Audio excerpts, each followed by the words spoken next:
रूपं भक्तानि गोपातिर्विग्रहमै ईशावतारं परमेशमीड्यं तं रामकृष्णं शिरसा नमाम्यहम्। ॐ पवित्रं चरितं यस्य पवित्रं जीवनं तथा पवित्रता स्वरूपिण्यै तस्यै गुरुभ्यो नमो नमः। ॐ नमः श्री यतिराजाय विवेकानन्दसूरये सच्चित्सुखस्वरूपाय स्वामिने आह्वानिने। உலகத்தில் மிகப்பெரிய மதங்கள் பல மதங்கள் இருக்கின்றன. சனாதன தர்மம், இந்து தர்மம், கிறிஸ்து தர்மம், இஸ்லாம், பௌத்தம், ஜெயினம், இப்படி பல மதங்கள் எல்லாத்துலேயுமே பாவம் புண்ணியம் அப்படின்னு நம்ம சொல்கிறோம். நம்ம இந்து மதத்துலேயும் புண்ணியமைனா புண்ணிய கர்மத்துக்கு புண்ணிய பலன் கிடைக்கும், அதில் பாவம் பண்ணால் அதுக்கான கிடைக்கும். ஆனால் சில பாவங்களுக்கு, நிறைய பாவங்களுக்கு நம்ம திருவள்ளுவர் சொல்றது எந்த பாவத்துக்கு ஒரு பிராயச்சித்தம் செஞ்சு அதை நம்ம தள்ளுபடி பண்ணிடலாம், அதை குறைச்சிக்கலாம், அதை விடுபட்டுடலாம். ஒரே ஒரு பாவத்தை மட்டும் பிராயச்சித்தம் கிடையாது என்று பொய்யாமொழி புலவர் அவர் ஒரு விஷயமாகவே பாதிக்க வேண்டும். அவர் சொல்றார், எண்ணன்றி கொன்றாக்கும் உயிருண்டா ஒய்வில்லை செய் நன்றி கொன்ற மகருக்கு. நம்ம மனங்களை பெருமாள் நானும் பார்க்கலாம், 2 ஸ்டேட்டு பார்த்துருக்கேன், நிறையா பார்த்தது இல்லை. கர்நாடகா எனக்கு தொண்டை எனக்கு தாய் வீடு மாதிரி அதுவும் கூட. குருமரா ஜெயந்தி பார்த்தா நல்லா நிறைஞ்சிருக்கும். அம்மாவுக்கு ஓவர்ஃப்ளோ, சாமி ஜெயந்தி சப்பையாக இருக்கும். ஏன்னோ அவெல்லாம் ரொம்ப அது பண்ணி கும்பிட்டா எல்லாம் கிடச்சிடும். அப்படி சாமி ஓகே அப்படிங்கிற மாதிரியோ எதுவும் நமக்கு தெரியாது. இன்னைக்கெல்லாம் இந்த சனிக்கிழமை லீவு தானே, பாதி பேருக்கு லீவு இருக்கு. ஆனால் சுவாமி குருமராஜ் சரி அவதார வரிஷ்டர் எல்லாம் அனுபவிச்சார், நம்ம உதாரணம் வந்தார். ஆனால் அந்த செய்தியை கொண்டு சேர்ப்பதற்கான கருவியாக தேர்ந்தெடுக்கப்பட்டவர் விவேகானந்தர். விவேகானந்தர் என்ற அந்த கருவி இல்லை என்று சொன்னால் அந்த செய்தியை நாம் வந்து சேர்ந்துக்குமா? இது இந்த கரண்ட் எங்கோ உற்பத்தி ஆச்சு, அது கொண்டு வரத்துக்கு எவ்வளோ டிரான்ஸ்ஃபார்மர், எவ்வளோ ஒரு லைன் வந்திருக்கா இல்லையா, அதெல்லாம் அங்கே இருந்தால் எப்படி நம்ம லைட் எப்படி நம்ம பயன்படுத்த முடியும்? விவேகானந்தருடைய அந்த தியாகம் என்று சொல்லக்கூடியது நல்லா எழுதினார் சுவாமி ராமகிருஷ்ணானந்தஜி. யதிராஜா தியாகத்திற்கு, அவருடைய தியாகத்திற்கு வரையறையே இல்லை, இது நம்ம வார்த்தையை விவரிக்கவே முடியாது. எப்படி சொல்றார் அவரே, 1902ஆம் ஆண்டு ஜூலை மாதம் 4ஆம் நாள் காலையில் பிரேமானந்தஜி மகாராஜ் கோயிலுக்கு பூஜைக்கு போகிறார். பழைய விஷயம் அந்த புது கோயிலுக்கு வந்திருக்கல. அப்போ டெய்லி இவர் பண்ணிச்சு அவர் தியானம் பண்ண போவார் தெரிகிறது. அன்றைய நாள் பிரேமானந்தஜி சொல்கிறார், ஆசிரத்தை அந்த ரூமப்படு. இப்போ சிவானந்தஜி மகாராஜனுடைய ரூமாக இருக்கிறது, அது சயன அறை குரு மகாராஜுக்கு. அங்கே கொண்டு ஆசனத்தை போடு, கதவு தன்னெல்லாம் சாத்திடு அப்படின்னு சொல்கிறார். அது மாதிரி சரி ஏதோ நீ சொல்கிறார் அப்படின்னு நினச்சிட்டு அவர் மூடிட்டு பூஜை பண்ணிட்டு வந்துடுறார். 3 மணி நேரம் 4 மணி நேரம் அப்படியே ஸ்ட்ரெச் சுவாமி உட்காந்து தியானம் பண்ணிட்டு இருக்கிறார். அப்புறம் முடிச்சுட்டு இறங்கி வர்றார், ரொம்ப கம்பீரமாக இருக்கிறார். படிக்கட்டு இறங்கி வந்துட்டு அப்புறமா பிரேமனுக்கு பின்னாடியே வர்றார். அதை கவனிக்கலை, வாய் எப்படி வெளி உணர்வு இல்லை, புற உணர்வு இல்லாமல் இருக்கிறார். ஒரு பாவனையில் இருக்கிற மாதிரி இருக்கு, எங்கோ தூரத்து சிந்தனை செய்கிற மாதிரி இருக்கும். ஒரு பாவனைகள் அப்படி பேச்சணும். எனக்கு என்ன மாமரத்துக்கு இருக்கிற மாமரம் தெரியும், சுவாமி பழைய விஷயம் சாமிஜி இருக்கிறது, அது நடந்துட்டு இருக்கிறார். அப்போ சொல்கிறார் சுவாமிஜி, இந்த விவேகானந்தர் என்ன செஞ்சிருக்கான்னு எத்தனை பேரால் புரிஞ்சுக்க முடியும், எத்தனை பேருக்கு தெரியும்? ஒருவேளை இன்னொரு விவேகானந்தன் இருந்திருந்தால் அவனால் புரிந்து கொண்டிருக்க முடியும். அதனால் என்ன, காலப்போக்கிலே எண்ணற்ற விவேகானந்தர்கள் தோன்றுவார்கள். எப்படி ஒரு ஸ்டேட்மெண்ட்! அதை பின்னாடி பிரேமானந்தத்துக்கு அவர் கவனிக்கல. சாமி இலக்கியம் சொல்லவில்லை, நமக்கு நாமே ஒரு புலம்பல் மாதிரி அந்த கருத்து அவர் வாயிலிருந்து அப்படியே உதிர்கின்றது. அப்படின்னா அவங்க வாழ்க்கையில் படித்து பார்க்குறச்சே இந்த கம்ப்ளீட் ரோசா சுவாமி விவேகானந்தர் இப்போ 9-10 மணி வந்துடுது. அது இல்லாமல் மேரி லூயிஸ் பர்க்லின்ட்டு சொல்லிட்டு ஒரு அம்மா இருக்கிறாங்க, அது ஆராய்ச்சி புஸ்தகம். அதுலேயும் பார்த்தோம்னா ஃபாரின் கண்ட்ரிஸ் இருக்கிறச்சே நம்ம கொண்டாடுறோம். இப்போ சிகாகோவுக்கு போனாரு, விழா கொண்டாடு தாம் தூம்னு. அன்றைக்கு அவர் பட்ட கஷ்டம், அந்த முதல் நாள் பட்ட சிரமம். செப்டம்பர் 11 உலக நாயகன், அது முதல் நாள் தலை வச்சு படுக்க உட்கார ஒரு இடம் கிடையாது, ஒரே ஒரு நாதி இல்லை, ஒரு காக்கா குருவி இல்லை. அவருக்கு தெரிஞ்சவங்க ஒரு டம்ளர் தண்ணி கொடுக்க ஆள் இல்லாமல் எங்கே படுத்துக்கிட்டார்? ஒரு ரயில்வே ஸ்டேஷன் அங்கே ரிப்பேருக்கு வந்திருக்கக்கூடிய ஒர்க் ஷாப் இருக்கக்கூடிய ஒரு கைட்டு காலாவிட இருக்கிற மாதிரி ஒரு ரயில் பெட்டியில் போய் படுத்துக்கிறார். அதெல்லாம் ஒரு செய்தி இருக்கட்டும். இப்படி அதுலேருந்து ஆரம்பித்தா அப்புறமா புகழ் வந்த உடனே நமக்கு என்ன வந்துடும்? அதுக்கு 2 பேர் தூத்தருக்கு ஆள் இருப்பான். புகழோட சேர்ந்து அந்த மாதிரியான அவதூறுகள் வரும். ஸ்ரீராமகிருஷ்ணரையே இன்னைக்கு நம்ம எல்லாரும் தெய்வமாக வழிபடுறோம், எல்லாம் இருக்கு. அவரையே எப்படி சொல்லிட்டான்? அப்பவே சில பேர் எல்லாம் என்ன இவர் ஸ்ரீராமகிருஷ்ணர், அந்த சில பேர் சில பெண்கள்லாம் வர்றாங்க, அவங்களாம் நல்ல பெண்கள் கிடையாது, அவங்கள்ட்ட பேசிட்டு இருக்கிறாரு அப்படின்னு கிராமத்தில், அந்த தக்ஷேஸ்வரா அப்போ கிராமமாக இருக்கு, அப்படி பேசுகிறான். அது என்ன ராமகிருஷ்ணர்? அதுக்கு முன்னாடியே நமக்கு தெரியாதா? ராமாயண காலத்தில் யாருக்கு? ராமச்சந்திர பிரபு சீதாமாவுக்கு. அதனால இது உலக வழக்காக இருக்குது அந்த மாதிரி. ஆனால் அந்த காலகட்டத்தில் அவரால் பொறுத்துக்க முடியல இல்லையா? அது திரேதாயுகமாக இருந்தால் கூட அப்போ ராமரானால சகிச்சுக்கிறது எவ்வளோ மனசு கஷ்டப்பட்டிருக்கும், சீதாமாவுக்கு எவ்வளோ கஷ்டப்பட்டிருக்கும். அப்புறமா மீண்டு வர்றாங்க, நிரூபிக்கிறாங்க, அதெல்லாம் வேற விஷயம். அதே மாதிரி சுவாமி விவேகானந்தர் இப்போ நம்மளுக்கு எல்லாம் தெரியுது, அவர் பெரிய ஜாம்பவான் அப்படி இப்படின்னு. ஆனால் அந்த சமயத்தில் அவர் மேலே வர செய்யப்பட்ட, இன்னைக்கு எங்கள் வீட்டுக்கு வாங்கன்னு கூப்பிட்டுருப்பாங்க, தங்கத்தில் ஏற்பாடாயிருக்கும், அங்கே ஒரு கிளாஸ் ஸ்டாப் ஏற்பாடு பண்ணியிருப்பாங்க. 5 மணிக்கு போனால் 3 மணிக்கு இல்லை எங்களுக்கு வர வேண்டாம், எங்களுக்கு வேறு வேலை இருக்குது, அதை போய் ஒரு ஆளுக்கு எடுத்து விட்டுருலாம். இப்படி பல இடையூறுகள். அப்புறமா செய்யரிச்சு அவங்க பணம் எல்லாம் சுரண்டுறான். அவருக்கு ஒன்றும் தெரியாது, பணக்காசு விஷயத்துல இவங்க 3 பேருமே ஒரு திறமையாக கவனம் கொடுக்கறது கிடையாது. இல்லை அவங்க அதுக்காக வரலையே. அப்போது அந்த மாதிரி அதுக்கு அதில் பல சிக்கல்கள். இது எல்லாத்தையும் எதையுமே அவர் பொருட்படுத்தவே இல்லை. எல்லாம் எதுக்காக? அந்த ராத்திரியிலையும் அதுதான் விவேகானந்த சிறப்பு. அவர் என்ன போய் கேட்கிறார் விவேகானந்த குரு மகாராஜ் கிட்ட? எனக்கு நிர்வீக சமாதி வேண்டும், எப்பயாவது சாமி விட்ட கீழே இறங்கி வரணும், கொஞ்சம் தண்ணி குடிச்சுக்கணும், கொஞ்சம் பால் எது குடிச்சு திருப்பி போய் அதிலேயே ஆழ்ந்து இருக்க வேண்டும் அப்படின்னு கேட்கிறார். அப்ப என்ன சொல்ற? நீ என்ன இவ்வளவு அற்ப மனிதனா இருப்பேன்னு எனக்கு தெரியாம போச்சு, தெரியலையே, இப்படியா இருப்ப? நீ பெரிய ஆலமரம் எவ்வளவு பேர் வந்து இருப்பாங்க அப்படின்னு, அதுக்கு நீ வந்திருக்கிற அப்படின்னு சொல்ற. ஆனா விவேகானந்தர் யாரு? ஏதோ தியானம் செய்ய முடியாம, சமாதி செய்கிற ஆனந்தத்தை பேரானந்தத்தை திளைக்க முடியாம மனத்தை கட்டி மல்லி கட்டிட்டு இருக்கிறாரு. என்ன செய்தார்? சின்ன குழந்தையா இருக்கிறச்சு 6 வயசு பையன் தியான சித்தன், நித்திய சொல்லின்னு சொல்றோம் நம்ம ஸ்ரீ வைஷ்ணவத்துல, இங்க ஈஸ்வர கோட்டின்னு சொல்றோம் ராமகிருஷ்ண சம்பிரதாயத்துல. 6 வயதுல பசங்க கூட உட்காந்து தியானம் பண்ற. அவருக்கு விளையாட்டு பொழுதுபோக்கு என்ன? தியானம் பண்ணி விளையாட்டு, குழந்தைக்கு விளையாட்டு அவருக்கு. அப்போ தியானத்தில் மூழ்கிறாங்க. திடீர்னு பார்த்தா கருணா படம் எடுத்து நிற்கிது பசங்க முன்னாடி, லைனுக்கு முன்னாடி. எல்லாம் அவன் கணக்கான. நம்ம தியானம் எப்படி பண்ணுவோம்? 5 நிமிஷம் தியானம் வச்சோம்னா நம்ம எல்லாம் கண்ணை தண்ணி பார்த்து 5 நிமிஷம் ஆயிடுச்சுன்னு நம்ம பார்ப்போம். அந்த மாதிரி பார்த்து எல்லா பசங்களும் தண்ணி ஐயோ பாவம் எல்லாம் ஓடி போயிடுச்சு. நிறைய கூப்பாடு போகணும், அது காலம் விடவே இல்லை. அவ்வளோ கீழே ஓடி போய் மாடியில் செஞ்சுட்டு இருக்கிறாங்க தியானம். கீழே ஓடி போய் பெரியவங்க கூப்பிட்டு வர்றாங்க. அப்புறம் வந்து பார்க்குறாங்க, இந்த பாம்பு என்ன செய்யறது ஏதோ புரியல. கூப்பிட்டா இவனுக்கு ஜனமாட்டம் உட்காந்துருக்கான் நிறைய. அப்புறமா அது ஆட்டோமேட்டிக்காக இறைவன் சித்தம் அது போயிடுது. அப்புறமா வந்து ஏன் என்ன எல்லாரும் இப்படி விளையாட்டு கேட்டீங்க, என்ன ஆச்சுன்னா எனக்கு பாம்பு வந்து எனக்கு ஒன்றுமே தெரியல, நான் பார்க்கல. 6 வயது சிறுவனாக இருக்கிறச்சியே தியான சித்தர் பாரநகர மடத்துலையோ அல்லது காஷி திப்பேரி மடத்தில் சுவாமி படுத்திருக்கிறச்சே சுவாமி விஸ்வானந்தர் பார்க்குறார். நடுதாரத்தில் வேறு மொழி பொருள் பார்க்குறார். சுவாமி விவேகானந்தர் ஒளி வெள்ளமாக இருக்கிறார், 10 கட்டம் பிரகாசமாக இருக்கிறது. கண்ணை கூசக்கூடிய கண்ணை பறிக்கிற ஒரு ஒளி, தெய்வீக ஒளியை பார்க்கிறார். இன்னொரு நாள் பார்க்கிறார், சுவாமி விவேகானந்தர் படுத்திருக்கிறார். சுத்திரும் நிறைய பேர் உட்காந்து ரிஷிகள் மாதிரி உட்காந்து தியானம் பண்ணிட்டு இருக்கிறா. பார்த்துட்டு காவல் காக்கிற மாதிரி இருக்கு. பொழுது அப்புறமா நாள் கேட்குறேன் என்ன அப்படின்னு. ஆமா, அவங்க எல்லாம் பைரவர்கள்.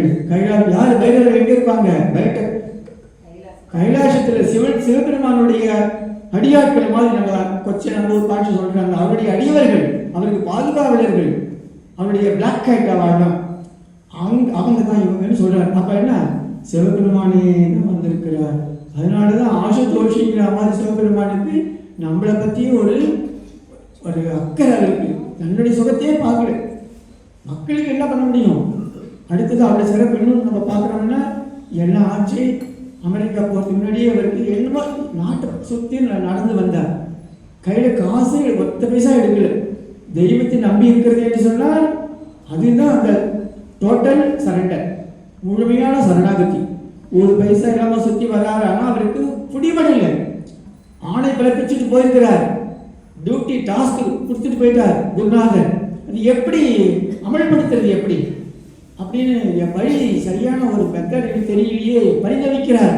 ஏன்னா ஒரு பக்கம் அந்த இயல்பான அந்த தியான சித்தங்கிறதுனால மனசு மேல மேல மேல போறது, தியானத்தை நோக்கியே போறது. இந்த புற உலகத்தை இன்ட்ரெஸ்ட் இல்லாமல் ஆனால் இடிச்சு பிடிச்சி வச்சு அந்த அவர்கிட்ட சொல்லிட்டாரு இல்லையா, இப்போ அவனுக்கு பூட்டி இல்லை, சாவி அம்மாட்ட இருக்கு, என் வேலை செஞ்சு அவன் வேலை செஞ்சு முடிச்சாதான் சாமி கிடைக்கும்ட்டாரு இல்லையா.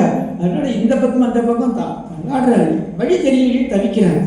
கடைசியா தமிழ்நாட்டுக்கு ஒரு சிறப்பு, நமக்கு சுவாமி விவேகானந்தர் நம்ம அவர்கள் அதிகமாக போற்ற வேண்டும், அதிகமாக நம்ம குழந்தைகளுக்கு கொண்டு சேர்க்கணும். எதுக்கு நம்ம ஜெய் ஸ்ரீ குரு மகாராஜுக்கு ஜெய், காமாட்சிக்கு ஜெய், சாரதாமாவுக்கு ஜெயின்னு என்ன, அவருக்கு என்ன வெற்றி வேணுமா இருக்க. நம்ம எவ்வளவு ஜெய் வெற்றி வெற்றி வெற்றின்னு சொல்றோமோ அவ்வளவு வெற்றி அப்படியே திருப்பி திருப்பி நம்மளுக்கு வெற்றி. நம்ம எடுத்த காரியம் யாரும் வெற்றி. நம்ம இருந்து போறது வெல்க வெல்க வெல்கன்னு ஒரு தேவார திருவாசகத்துல பார்த்தோம்னா, ஆழ்வார்களுடைய பாசத்துல பார்த்தா வெல்க வெல்கன்னு யார் வெல்லப்படுற, அவங்க என்ன வெல்லத்துறது, எல்லாத்தையும் வென்று தானே அவங்க உட்காந்துருக்கிறாங்க. அவங்க வெற்றியை கொடுப்பவர்கள், அவருக்கு போய் நம்ம வெற்றி கொடுப்போமா?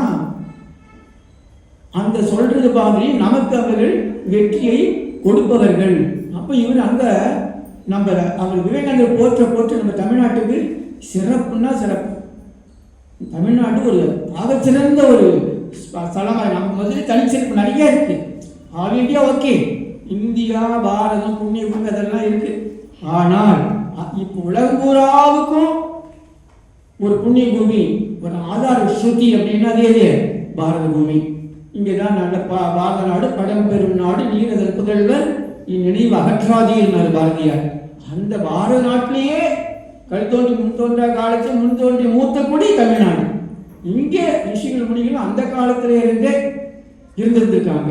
அப்போ அது இன்னும் சிறப்பு வாய்ந்த ஒரு பதக்கம் மாதிரி நம்ம இருக்கிறோம் அந்த தமிழ் இந்தியாவுக்கே. அது உரமாக நம்ம இருந்தால் கூட நம்ம அதில் வந்து ஒரு அதற்கு புகழுக்கு புகழ் சேர்த்து அதெல்லாம் இங்கே வந்து கன்னியாகுமரி போய் அந்த 23, 24, 25 அங்கே தியானம் பண்ணிட்டு அவர் சொல்றாரு. வெளியில் வந்த பிறகு தேவி என்னுடன் பேசினாள். ராமா எங்க இந்தியாவுக்கு காஷ்மீர் டு கன்னியாகுமரி சுத்தி வராரு, குஜராத் எல்லா இடத்துக்கும் போனார், கர்நாடகா போனார், ஆந்திரா போனார். ஆனால் தேவி அவருக்கான வழியை காட்டியது, அவருக்கான பாதையை காட்டியது, அவர் செயல்முறை திட்டத்தை வகுத்து கொடுத்தது நமது தமிழ்நாட்டிலே கன்னியாகுமரியிலே. அந்த தனிச்சிறப்பு நமக்கு இருக்கிறது. நம்ம அவரை சிறப்பாக கொண்டாட வேண்டும். அவர் நமக்கு அவருடைய அளப்பரும் கருணை தேவி. அப்ப நம்ம இன்னொரு நமக்கு தெரிய தேவி ஜாகிரதையா இருக்கிறார். தமிழ்நாடு பூரா அங்க மதுரை மீனாட்சி, காஞ்சி காமாட்சி, கன்னியாகுமரி தேவி, இப்படியே எங்க பார்த்தாலும் ஃபுல்லா நமக்கு சக்தி. சுவாமி அவருடைய போதனைகள் முக்கியத்துவம் வாய்ந்தது. ஸ்ட்ரெங்க், வலிமை, சக்தி, எனர்ஜி, ஆற்றல். மனிதன் அறிந்தாலும் அறியாவிட்டாலும் அவனுள்ளே அளவற்ற ஆற்றல் புதைந்து கிடக்கிறது. இதுதான் அவருடைய முத்தாய்ப்பான முதல் உபதேசமும் முடிவான உபதேசம். என்ன வயசு, என்ன ஜாதி, என்ன பாலினம் எதுவும் கிடையாது, எல்லாத்தையும் இருக்கல. அதற்கு வலு சேர்க்கிற மாதிரி அந்த இடத்துல வந்து அவருக்கு அந்த செய்தி கிடைக்கிறது. அதுல இருந்து தான் அப்புறமா சென்னை வரார். அந்த செய்தி இப்ப கிடைச்சிட்டு ஓரளவு தெளிவு நடந்துட்டு அவருக்கு. ஆனாலும் இன்னும் அதற்கான இந்த துவக்கம் வரணும் இல்லையா, எங்கே இந்த ஆரம்பிக்கிறது, இதெல்லாம் செய்ய போறப்பா, இதான் வந்திருக்கிற, நீ ஜெயிக்கிற, நீ செய்ய சொல்லிட்டா. ஆனா அது எங்க ஆரம்பிக்கிறது எப்படி? இப்போ தேர்தலில் ஜெயிச்சுட்டாங்கன்னா அவர் மந்திரி சபை அமைக்கணும் இல்லை, கொடுத்துட்டா சர்டிஃபிகேட், இன்னைக்கு தான் ஆளுங்கட்சி மெஜாரிட்டி போட்டான், மதுசபை அமைக்கணும். அந்த மாதிரி இவருக்கு எங்க ஆரம்பிக்கிறது எங்க அப்படிங்கிறச்சு சென்னையில் நம்ம வாலிபர்கள், சென்னை வாலிபர்கள் அது நமக்கு. ஆனால் இன்னும் புரியல, நம்மளுக்கு இன்னும் கூட புரியவில்லை. அதனாலதான் ஒருத்தர் நான் அமெரிக்கனுக்காரன் நாங்கள் பலமுறை பேசியிருக்கோம். விவேகானந்தர் வந்து செப்டம்பர் 11 அன்னைக்கு தான் அந்த பலமாடி கட்டிடத்தை அந்த தீவிரவாதிகள் இட்டிச்சு நொறுக்கிறான் அமெரிக்காவில், நியூயார்க்கில். அப்போ என்ன அர்த்தம், அது எதுக்கு அப்படி செய்யலாம் அப்படின்னா, ஏன் அந்த அங்கே வந்து செய்தி கொடுத்தாரு உள்ள யூனிவர்சல் ட்ரூத், யூனிவர்சல் காஸ்பல், அது அங்கே போய் சொன்னால் எப்படி நடக்க முடியும்னா, செய்தி இருக்கிறது, செய்தி இருக்கு, அந்த சக்தி அது இருக்கு. Gift unopened, gift unopened. நமக்கு நிறைய பர்சன்டேஷன் வந்திருக்கு. யாரோ ஒருத்தர் நவரத்னங்கள் கொடுத்துருக்கிறார், வைர வெடிவெளிகள் கொடுத்துருக்கிறார். நம்ம எல்லாம் ஒன்றா பிரித்து பார்த்துட்டு நிறைய வந்து கிடக்கிடுச்சு. நம்ம எடுத்த குக்கர் வந்துருக்கு, லேட்டஸ்ட் அந்த ஸ்மார்ட் ஃபோன் வந்துருக்கு, வா வா வா வா, ஏன் இங்கே பாருங்க அப்படி இப்படின்னு பார்த்து இதுலேயே மைண்ட் போய் இது எப்படி அப்டேட் பண்ணுறது தெரியலையே, இதுவே கவனம் போயிடுச்சு. சில பாசல் விட்டுட்டோம் நம்ம, அதில் கொஞ்சம் கிடக்குது விலைமதிப்பில்லாத ரத்தினங்கள். அந்த மாதிரி சுவாமி கொடுத்த அந்த செய்தியை நாம திறந்து பார்க்கல, உள்வாங்கல, கருத்தில் கொள்ள வேண்டும். பஜனை பண்றது, யாகம் பண்றது, பூஜை பண்றது எல்லாம் எதுக்காக? அதனால சுவாமி அதை வந்து குறைவா வச்சார், ஒரு லிமிட்ல வச்சார். இந்த மணி அடிக்கிற சம்பிரதாயம் நம்மளுக்கு வேண்டாம் அப்படின்னாரு. ஆனால் வேண்டாம்னா எங்களுக்கு உங்களுக்கு வேண்டாம இருக்கலாம், பொதுமக்களுக்கு வேணுமா இருக்கும் இல்லையா? அதனால அது கொஞ்சம் அது கொஞ்சம் நெய்வேத்தியம் மாதிரி இப்படி வச்சுட்டார். தொட்டு வருஷங்கள் வச்சுட்டு மற்றபடி நம்ம கவனம் கொடுக்க வேண்டியது இந்த அளவற்ற சக்தி எப்படி வெளியில் கொண்டு வர்றது. அப்புறம் அங்கே கன்னியாகுமரிக்கு உட்காந்து ஒரு தியானம் பண்ணப்போ தனிச்சிறப்பு வாங்கி ஒரு துறவி, ஒரு மகான், ஒரு அவதாரம் என்று சொன்னால் எல்லாரும் ராமகுணத்தையும் கிருஷ்ண குணத்தையும் அப்புறம் பெருமாள், சிவன் இவங்களை தான் அங்கே அதுவே தெளிச்சிருக்கிறாங்க. இவரு தான் அங்கே போய் உட்காந்து வித்தியாசமா பாரத நாட்டை பற்றி தியானம் பண்ணுகிறார். இந்த நாடு யாராவது ஒரு துறவி அவனுக்கு வேண்டிய சொர்க்கம், அந்த சொர்க்கத்தையும் துச்சமா மதிச்சு அந்த முக்தியையும் தூர தள்ளி இந்த நாடு ஏன் நாடு, தாய் நாடு, சத்திய கையில் இருக்கு, தியானம் கையில் இருக்கு, சமாஜ கையில் இருக்கு. அந்த ஸ்திதியில என்ன தியானம் பண்ற? இந்த பாரத நாடு பழம்பெரும் நாடு, எந்தையும் தாயும் மகிழ்ந்து குழாவி இருந்தது முன்னாலே அதற்கு 1000 ஆண்டுகள் முன்னாடி சிறந்தது முன்னாடி அவர் சிந்தையில் 1000 எண்ணங்கள் பிறந்து சிறந்தது முன்னாடி. என்ன சிந்தனை? வால்மீகி ஆதிகவியும் வியாச பகவானும் மகாபாரதமும் பாகவதமும் ராமாயணமும் எல்லாம் வந்து 1000 ஆண்டா. ஒரு அதுக்கு ஸ்கூல் கிடையாது, காலேஜ் கிடையாது, சிலபஸ் இல்லை. இன்னே வரைக்கும் ஒரு 8 பேசுதான் வந்துட்டு இருக்குன்னா என்ன அமக்களம் இது, என்ன சக்தி இருக்குதுல்ல, எவ்வளவு ஒரு பெரிய உயர்ந்த தர்மம் சனாதன. அதுதான் சனாதன தர்மமே தவிர இந்த ஜாதி வேறுபாடு லொட்டு இதெல்லாம் சரியில்லை. அதான் சாமி வெளியிட்டு சொல்லுவார். அப்படி இருந்த நாட்டு இப்ப ஆனா தற்சமயம் எப்படி இருந்தது, சாமி வந்தப்ப எப்படி இருந்தது, அது எல்லாம் அவ்வளவு மோசமா. அது கற்பனை கெட்டாத கஞ்சி குடிப்பதற்கு இல்ல. அதன் காரணம் இவை என்னும் அறிவும் இல்லார். நன்னிய பெரும் கலைகள் 10,000 கோடி நயந்து நின்ற புண்ணிய நாட்டினிலே ஒடியற்ற விலங்குகள் போல் வாழ்வார். பாரதியார் சொல்ற அப்படி இருக்கு. சோத்துக்கு இல்லை, வேலை வாய்ப்பு இல்லை, துணி இல்லையே. என்ன அவன் பருத்தி எடுத்துட்டு போய் அங்க எல்லாம் செஞ்சு அங்க திருப்பி இங்க ஏற்றுமதி பண்றாங்க. நமக்குள்ளே எடுத்துட்டு போய் ஃப்ரீஸ் ப்ராடக்டை பண்ணி இப்பதான் மேக் இன் இந்தியா சொல்றாரு. அப்ப இல்ல மேக் இன் இந்தியா இங்கிலாந்து எல்லாம் அவ்வளோ ஏமாறி எப்படி வந்துச்சு எல்லாம் தவிக்கிறாரு சுவாமிஜி. என்னடா இது, அகம் பிரம்மாஸ்மி, தத்துவமசி, பிரஜானம் பிரம்மா எல்லாம் அனுபவத்தில் உணர்ந்து அப்படியே அலையலையா ஆன்மீகாலை வீசி இந்த நாட்டில் சின்ன ஒரு விஷயம் அன்றாட வச்சுட்டு கோட்டை விட்டுட்டோமே. ஆனால் என் மக்கள் பரிதவிக்கிறாங்களே, நாளைக்கு சொர்க்கம் வரப்போகுது, அதுக்கு இன்னைக்கு இப்படி பட்டி கிடப்பானா, எல்லாம் பங்கஸ் மாதிரி இருப்பானா, எதுக்கு இந்த இடியில் எதுக்காக வந்தது அதான் நினைச்சு பார்க்குறாரு. ஏன் ஏன் ஏன் ஏன் ஏன் அப்படின்னு அதே அந்த வேகத்தோட தான் எல்லாம் வழி திறக்கிறது. போயிட்டார், அங்கே போயிட்டு வெற்றி கொடி நாட்டியாகி விட்டது. இப்போ விவேகானந்தருக்கு முன் விவேகானந்தருக்கு உலக சரித்திரமே இனிமே அப்படிதான் சிந்தனையிலே நம்ம நினைக்கிறோம். ராமகிருஷ்ண மடம் ஆரம்பிச்சார், அங்கே கல்லூரி இருக்காங்க, இங்கே ஹாஸ்டல் வச்சுருக்காங்க, அங்கே ஆஸ்பத்திரி 1000 பெட், இங்கே 2000 பெட், இப்போ அங்கே ஒரு கோயில் 10 கோடிக்கு வருது, இங்கே ஒரு 5 கோடிக்கு ஒன்று கட்டுறாங்க. அதெல்லாம் இருக்குது. ஆனால் அது மீறி இன்னும் 700 வருஷம் ஜெகஜோதியாக இருக்க போது நான் பார்க்குறேன்டாங்கிறாரு விவேகானந்தர். நான் கண்ணால் காட்சி இல்லைடா, நேராக பிரத்யட்சமாக நான் காண்றேன். பாரத தேவி ஜாம் ஜாம் இருக்கிறது பார்க்கிறேன்னு சொல்ல. அது எப்படி வரும்? சிந்தனை ஓட்டத்திலேயே அவர் புரட்சி செய்திருக்கிறார். சிந்தனையை திருப்பி விட்டு இருக்கிறார், சிந்தனையை சக்தி ஊட்டி இருக்கிறார், சிந்தனையை உரமூட்டி இருக்கிறார். அது ஒரு டைனமிக்கா அதனுடைய ஒரு சக்தியை அப்படி விரைவி வச்சிருக்கிறார். அந்த மாசை நீக்கி இருக்கிறார். அது போய் ஒவ்வொரு மூளையா ஒவ்வொரு மனசா தட்டி தட்டி தட்டி எழுமீன் எழுமீன் எழுமீன் விடிமீன் எழுமீன் விடிமீன் யார் முடிச்சாலும் யார் புடிடா சமுதாயத்தில் மிகப்பெரிய மாறும், மிகப்பெரிய பரீட்சை வரும். அவன் அந்த பல கண்டுபிடிப்புகள்லாம் வருது அப்படின்னா இப்போ அதுக்கு பிறகு கூட எவ்வளோ வருதுன்னா அது எல்லாத்துலேயும் தாக்கம் கொண்டு நமக்கு நம்ம வந்து கிடைத்தாக்கிற மாதிரி நம்ம ஊர் 2-3 புத்தகத்தை படிப்போம், அந்த தினசரியை படிப்போம், அல்லது வார இதழை படிப்போம், சில ஆன்மீக புக்கு, சமுதாய பேச்சாளர் பேசுகிற பேச்சு அதை படிப்போம். ஆனால் உலகளாவி பார்த்தோம்னா இந்த சாதாரண இந்த கைபேசி எடுத்துக்கிங்க, நமக்கு எங்கே வந்திருக்கோம், இப்போ இன்னும் எங்கே போகிறோன்னு தெரியல. இப்போ ஏஐங்கிறான், அது எப்படி எங்கே கொண்டு வரணும்னு தெரியல. அது எல்லாமே கூட சிந்தனையிலே புரட்சி. அந்த திங்கிங் கெப்பாசிட்டியில் பவர் ஆஃப் தாட்னு சொல்லுவார் சுவாமி விவேகானந்தர். அதில் ஒரு பெரிய மாற்றத்தை, ஒரு பெரிய ஒரு திருப்பமனை ஏற்படுத்தி, அதுதான் மெயின் கான்ட்ரிபியூஷன். சுவாமி விவேகானந்தருடைய இந்த சுதந்திர போராட்டத்தில் அவ்வளோ பேர் வந்தாங்கன்னா சொல்லி எப்படி ஒரு சவால் விட்டு டாஸ்க் மாஸ்டர், அதுவும் இல்லாமல் அதை வந்து செயலில் வெற்றியை கொடுக்கக்கூடியவர். 1897 ஜனவரி 26 அங்கே ராமேஸ்வரத்தில் இறங்குறார்.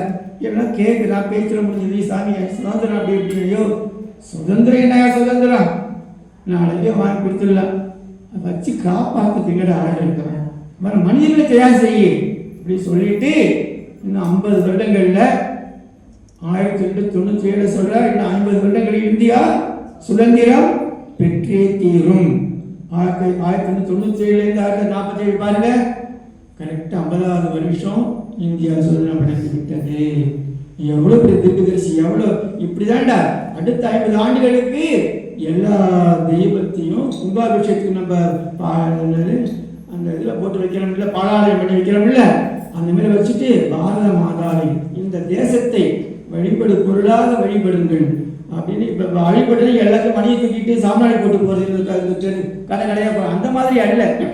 எங்கெங்கே என்னென்ன செய்யணுமோ, ஏழை மக்களுக்கு என்ன, கல்லூரி மாணவர்களுக்கு என்ன, இல்லத்தரசிகளுக்கு என்ன, முதியவர்களுக்கு என்ன, அதற்கு அந்தந்த துறையில் அதற்கு தேவையான விழிப்புணர்ச்சி ஏற்படுத்தி அதற்கான உபகரணங்களை கொடுத்து அந்த முன்னேற்றத்தை கொண்டு வந்தோம்னு சொன்னால், விழிப்புணர்வு ஏற்படுத்தணும்னா எழுச்சி ஏற்படுத்தணும் என்று சொன்னார்.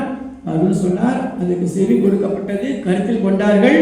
அப்போ என்னாச்சு, கரெக்டாக 50வது வருஷத்தில் சுதந்திரம் கிடைச்சிருக்கு. ஆனால் சுதந்திரம் அடைஞ்ச பிறகு இப்போ என்ன எப்படி ஆயிடுச்சு, மறுபடியும் மேலே அப்படி போச்சு, அப்படி தடவை கீழே இறங்கிடுச்சு. ஏன்னு தெரியும். என்னன்னா அப்புறமா வந்தவங்க பழைய கொடி கடல் கரடின்னு ஆரம்பிச்சிட்டாங்க. அதனால் மறுபடியும் அந்த விழிப்புணர்வு பெற வேண்டும் என்று சொன்னால் சுவாமிகிட்ட தான் நம்ம போயாக வேண்டும். அதோட இந்த விவேகானந்தர் அங்கே பார்க்காத உலக கோடீஸ்வரர் ராக்ஃபெல்லர் டாப் 10 பில்லியனர்ஸ் சொல்லுவாங்க. இப்பயும் வருஷம் ஒரு லிஸ்ட் போடுவோம். இந்த எக்கனாமிக் டைம்ஸ் எல்லாம் பார்த்தீங்கன்னா உங்களுக்கு தெரிய வரும். நீங்கள் அந்த நமக்கு அதை பற்றி ரொம்ப தேவையான பார்க்க மாட்டோம், ஆனால் வந்துட்டு இருக்கோம். அதுக்கு நம்ம நாட்டு ஒருத்தர் 2 பேர் இருப்பான், இல்லை 10 இருப்பான், 11 இருப்பான், அங்கே யாராவது இருப்பான். அந்த காலத்தில் அது டாப்பில் இருந்த ராக்ஃபெல்லர் அவர் சுவாமிஜியால் ஆட்கொள்ளப்படுகிறார். அப்படி பெரிய பெரிய ஆளுங்க. அப்புறம் வந்து இங்கர்ஸ் ஆளுன்னு ஒருத்தர், அவர் பகுத்தறிவுவாதி. பகுத்தறிவுவாதி நம்ம ஊரில் பார்க்குற மாதிரியான அந்த ஒரு ஸ்டாண்டர்ட் இல்லை, மிக உயர்ந்த ஸ்டாண்டர்ட் இல்லை. அவர் அந்த காலத்தில் இருந்த அந்த நாஸ்திகவாதி, வேத காலத்தில் இருந்தவங்க மாதிரியான ஒரு கூட்டத்தை சேர்ந்த அது ஒரு மிகப்பெரிய மேதாவி, ஆனால் கடவுள் மறுப்பாளர்.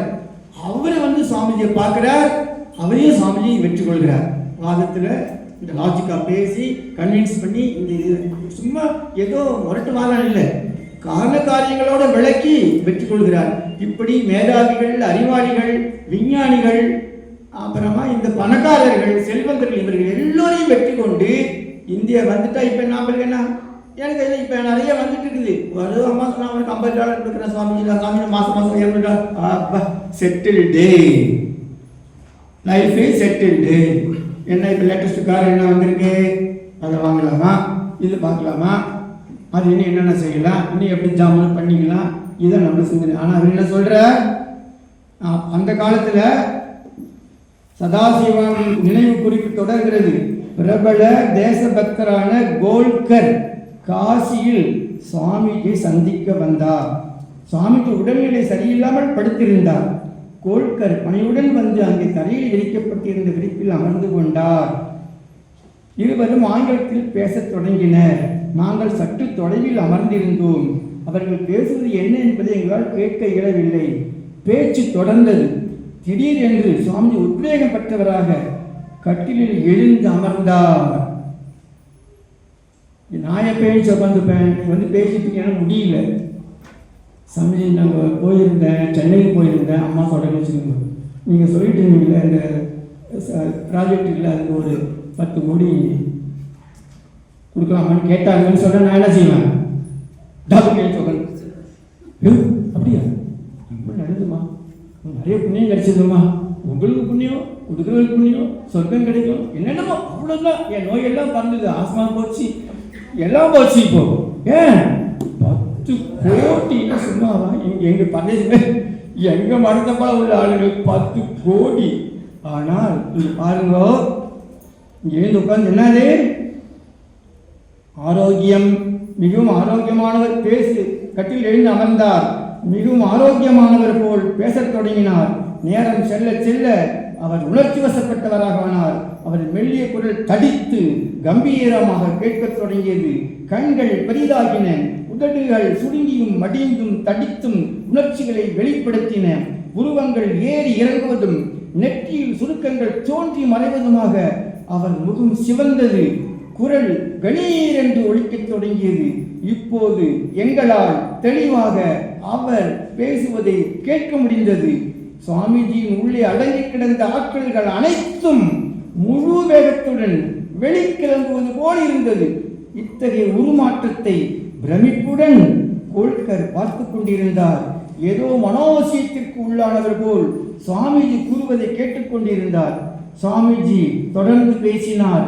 பாரத தாய், அவளது வேதனை, அரசியல், சமுதாய சீர்திருத்தங்கள் என்று பல விஷயங்களை சுவாமிஜி பேசிக்கொண்டே போனார்.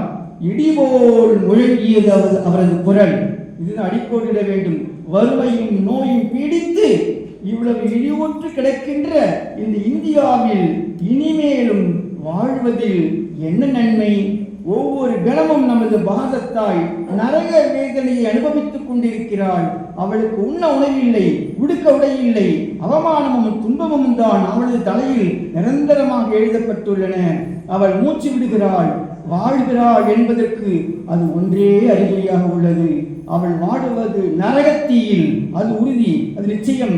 இப்படி துன்புறுவதை விட அவள் இந்த உலகில் இருந்து மறைந்து விடுவது நல்லதல்லவா? பாரதத்தின் ஏழைகள் அத்தனை பேருடைய துன்பங்களையும் ஏற்று சுவாமிஜி துடிப்பது போல் இருந்தது. அவள் உடல் நடுங்கியது, மூச்சு வேகமாக வெளிவந்தது. அவர் உண்மையான தேசபக்தர், உண்மையான மகான். யாருடைய இதயம் ஏழைகளுக்காக ரத்தம் வெடிக்கிறதோ அவனே உண்மையான மகாத்மா என்பேன் என்று கூறியவர் அல்லவா அவர். அவரது வாழ்க்கையிலேயே அந்த உண்மையை நாங்கள் காண முடிந்தது. இது சுவாமி விவேகானந்தர். இந்த விவேகானந்தர் கொண்டாட வேண்டாமா? இந்த விவேகானந்தர் கொண்டாட நம்ம எல்லாருமே இங்கே இருக்கிற 95% நம்ம அப்படிதான், அந்த காலத்தில் நம்ம அப்படிதான் இருந்தோம்.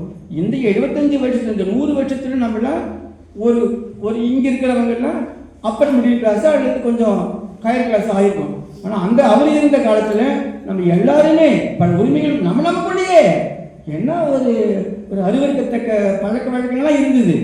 அந்த ஒரு சமயத்தில் சுவாமி எந்த சுவாமி இதில் நினைக்கிறார், இதை பற்றி அவருக்கு என்ன அக்கறை, இதை பற்றி இவருக்கு என்ன அக்கறை? இந்த இப்போ நம்ம இப்போ சாமிஜி அதெல்லாம் ஒன்று இப்போ நான் இதை கொண்டு கொடுக்க போகிற பரதேசிங்களுக்கு சாமி இதெல்லாம் கடலில் பெருங்காயம் கிடைச்சாப்புல சாமி, எவ்வளோ இதெல்லாம் நடக்காது சாமி. ஊருக்கு ஊர் 1000 பேர் இருக்கான், இதில் குடிச்சு என்ன சாமி ஆக போகுது? ஏன் என் வயசு ஃபுல்லாக இருக்குது, எனக்கு பிடிச்ச அப்போ யாருக்கு பசி எப்போ எடுத்தா எனக்கு என்ன இருக்காது, எனக்கு என்ன என் சாப்பாடு கேரண்டி, என் ஸ்டேட்டஸ் கேரண்டி. இப்படிப்பட்ட மனநிலை இன்றைக்கு இருக்கிறதா இல்லையா நம்ம தொட்டு பார்த்து சொல்லிக்கணும். ஆனால் அன்னைக்கு உச்சியில் சாமியார் முடியல, இன்னும் கொஞ்ச நாள்ல கிளம்ப போற. அப்போ எவ்வளவுமே காலடியில இந்தியா மட்டும் இல்லை, ஜப்பான்லேருந்து வர்றாங்க. ஜப்பான் நான் கடவுளே கும்பிட மாட்டான், சாவும் ஒர்க்கு ப்ரொடக்ஷன் மணி அவனுக்கு கனி, நம்மளுக்கு இப்போ ஆயிடுச்சு அதுதான் விஷயம். ஆனால் அப்படிப்பட்டவன காத்து கிடைக்கிறான். சாமிஜி வாங்க எங்கள் ஊருக்கு ஒரு தடவை காடு வச்சுட்டு போயிடுங்க, ஒரு பேச்சு கொடுத்துட்டு போயிடுங்கன்னு கூட சொல்கிறான். அந்த சமயத்தில் இந்த மாதிரி அடித்தட்டு மக்களை பற்றி யாராவது கவலைப்படுவாங்க? அப்போ அவரை என்ன சொல்கிறது, இப்போ இவர் வழிபட வேண்டாமா? அவர் அப்படிப்பட்டு சரி இதெல்லாம் பார்த்து தான் இந்த நிறுவனத்தை நிறுவினார். அவர் சொன்னால் அவர்கிட்ட போய் கேட்குறாங்க, நடத்த ஆரம்பிக்கிறார். சாமிஜி நீங்கள் ஆரம்பிக்கிறீங்களே, இந்த புத்த மதம்லாம் இப்படி தான் இருந்தது, அப்படி இப்போ இருக்கிற இடம் தெரியலையே, சும்மா பெருங்காயம் அங்கே இருக்கு. நீ சொல்கிறதை நான் மறுக்க மாட்டேன். எஸ், எதெல்லாம் வருகிறதோ அதெல்லாம் நசித்து போகும். வந்தது போகாமல் இருக்கணும், வரவே கூடாது. அது எது? ஒன்லி பரமாத்மா, பரமசக்தி, பராசக்தி, அந்த பிரம்மன். அந்த பிரம்மம் மட்டும்தான் எப்போதும் அப்படியே இருக்கும். பாக்கி வந்ததெல்லாம் போகும், அப்புறம் வரும். வந்தது போச்சுன்னா அப்புறம் போது வராதா? ஆனாலும் அதை சொல்கிறார், எஸ் இது நான் ஆரம்பிக்கிற இந்த ஆர்கனைசேஷன் அது கொஞ்சம் பின்னாடி அந்த செய்ய வேண்டிய செயலை செய்த பிறகுதான், இப்போ இல்லை 1000 வருஷத்துக்கு இது யார் தடுத்து முடியாது. இவருக்கு முன்னாடி என்ன சொல்றாரு குரு மகாராஜ், என்ன சொல்லியிருக்கிறார்? இங்கேருந்து வரக்கூடிய செய்தி உலகம் பூராவும் பரவும். இது நம்மள மாதிரி கிணத்துல மாதிரி கிணத்துக்கு நம்ம என்ன கிணத்துல இந்தியாவுக்கு மட்டும், பாரதத்துக்கு மட்டும் இல்லை, அக்கண்ட பாரதத்துக்கு மட்டும் இல்லை, அகில உலகத்திற்குமான செய்தி, அகில உலக மனித குலத்திற்குமான ஒரு நல்வாழ்வு, அமைதி, பரமசுகம், பரம திருப்தி. அந்த செய்தி உலகம் பூராவும் கொண்டு போய் சேர்க்கப்படும். எல்லா மனுஷங்களுக்கும் சாந்தி, சமாதானம். எது தடுக்க முடியாது? தடுப்பதற்கு எதை வரைய சொல்றார் சுவாமி ஸ்ரீராமகிருஷ்ணர்? இமயமலையே குறுக்க நின்னா கூட யார் தடுத்து நிறுத்திட முடியாது. இந்த செய்தி சென்றடையும், மனித குலம் வாழும், நல்வாழ்வு வாழும், அமைதியில் திளைக்கும், மகிழ்ச்சியில் திளைக்கும் என்று சொன்னார் இல்லையா? அந்த வழியில் வந்த சுவாமி விவேகானந்தர் இப்போ இந்த மாதிரி நமக்கு ஒரு வழிகாட்டுறார். அப்புறமா நம்ம குறிப்பாக சொல்ல போனோம்னா இந்தியாவை அப்புறம் அந்த அவருடைய பங்களிப்பு அப்படின்னு பார்த்தோம்னா ஒன்று பார்க்குறோம், இறைவன் அப்படிங்கிறது அந்த மையப்புள்ளியை மனிதன் திருப்பினார். அடிப்படை மாறவில்லை, சர்வம் கல்விதும் பிரம்மா, அது ஒன்றும் மாற்றமே கிடையாது. யாரும் மாற்றவே முடியாது. விவேகானந்தர் யாருக்கும் மாற்ற முடியாது. அந்த பிரம்மே நினைச்சாலும் மாற்ற முடியாது. ஏன்னா சத்தியம், அது யாரும் மாற்ற முடியும்?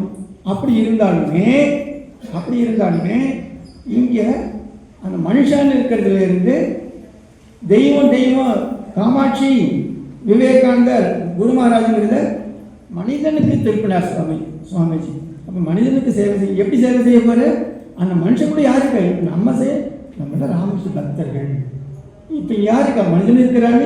அடிப்படையை மாற்றாமல் தெய்வத்தை நம்ம குரு மகாராஜா வச்சுருக்கோம். ஆனால் குருமாருடைய பக்தர்கள் எப்படின்னா ஒரே கூட்டம், நம்ம திருக்கூட்டம் மறைவீங்க. அந்த உயர்ந்த நிலை, அது ஒரு மேதாவித்தனம். அது ஜீவனில் சிவனை பார்த்து சேவை செய்யும். அப்படி செய்யறச்ச அந்த மையப்பொருள் பிள்ளையார்ப்பா சரவணப்பா ஓம் முருகாங்கிறது முருகன் தான். அதே சமயம் முருகன் கண்ணு திறக்கறச்சே நான் பார்க்குறது எல்லாரும் அவருடைய முருகனுடைய பக்தர்கள்.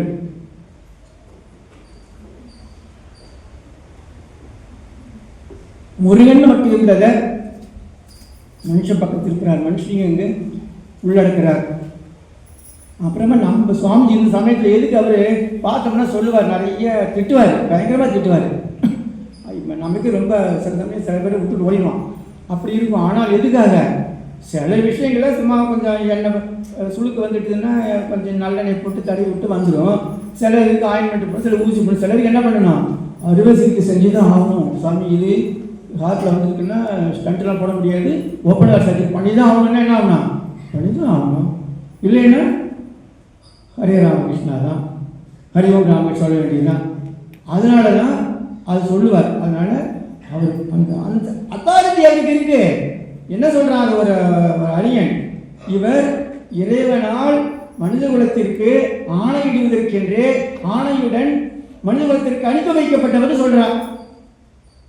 இறைவனால் அதிகாரம் அளிக்கப்பட்டு ஆணையிடுவதற்கென்று உலகத்திற்கு அனுப்பி வைக்கப்பட்டவர் அப்படிங்கிறான். அவர் கமாண்ட் பாருங்க, ஏதாவது ஒன்று அப்படி இந்த பணிவு இருக்கும், அடக்கம் இருக்கும். ஆனால் இந்த அதிகனையும் தூதலட்சணம் ஓவர கூட கும்பிட்டு சொல்லணும்.